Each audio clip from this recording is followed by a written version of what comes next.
Hi friends! Today I want to talk to you about fear. And I want to talk to you about something that's really near and dear to my heart, which is managing panic and anxiety. Now, I am a holistic health coach and I work with people all the time who have issues with stress, anxiety, panic, depression, and even issues with digestion, which are very related to stress and anxiety and panic because everything starts with our gut. And in my history, I have had panic and anxiety ever since I was 7 years old. And I've been on every pharmaceutical under the sun for anxiety and panic and stress and even depression. And what I found, now that I'm 4 years away from being on any pharmaceutical, what I found is that I really can manage my anxiety and panic through my lifestyle and through doing breathing techniques and even exercise and really managing my nutrition and my diet. So today I wanted to really give you some tips for what to do when you're feeling really stressed out, when you're feeling a lot of panic, and specifically if you wake up in the morning and you're just feeling afraid, you don't really know why, you just have a lot of fear, a lot of anxiety, just something feels off. And I'm somebody who has a very sensitive nervous system, and a lot of people I work with, they also have sensitive nervous systems. So sometimes we're just going to be triggered and we don't often know why, but you need to know what to do in those situations.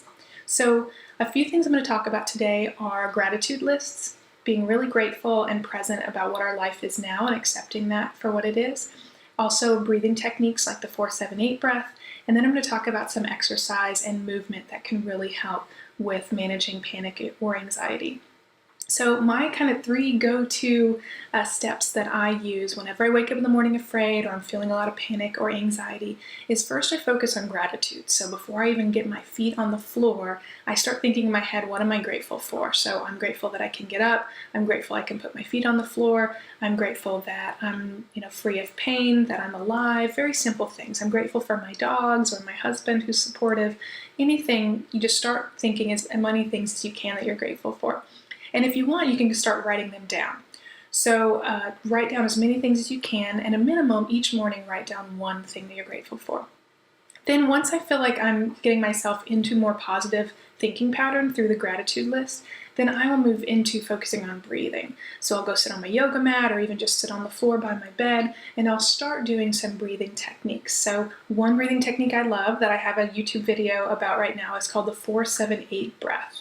And I'll do at least 2 cycles of the 4-7-8 breath. And what this breath is doing, I love this, because what this breath is doing is you're triggering your parasympathetic nervous system.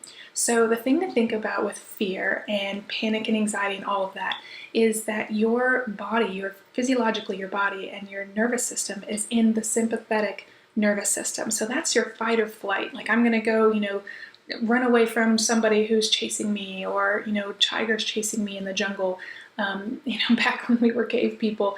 That is really your nervous system is thinking that you are still experiencing trauma from your past, or somehow you're just still stuck in that fight or flight response. So we need to tell your body and communicate in a way that your body needs you to communicate that it is safe and that it is protected and it is not experiencing the trauma that it may be experienced in the past. And how you do that, and how I do it, is through breathing. So the deep belly breathing. So I know you can't see my belly right now, but in some of my other videos I outline these breathing techniques. Your deep belly breathing, you're really, instead of moving your chest and really breathing through your chest, you're breathing through your low belly. So really low and slow breathing techniques. And that is a way that you're communicating to your body that I'm safe and I'm protected, and it is safe. So you're moving into that rest and digest and that parasympathetic nervous system. So I do that for a while. Sometimes I try a lot of breathing techniques. Sometimes I just do a couple. It really depends on what you need. Sometimes I have to do these breathing techniques all day long throughout the day.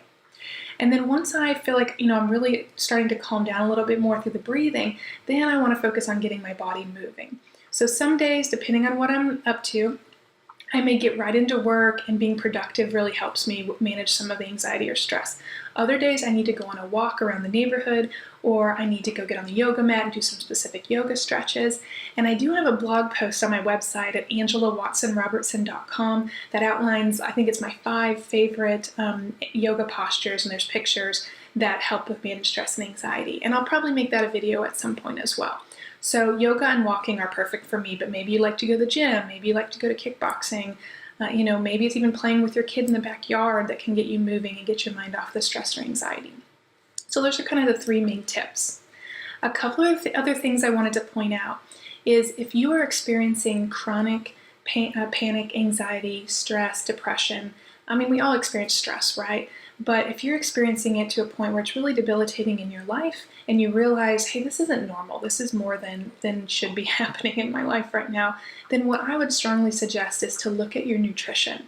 For me, what I've been able to do is really identify what foods do and do not trigger the panic and anxiety for me. So for me, I have a severe gluten intolerance. So getting off gluten and also dairy and soy and actually all grains for me has really helped manage depression, anxiety, and panic symptoms for me.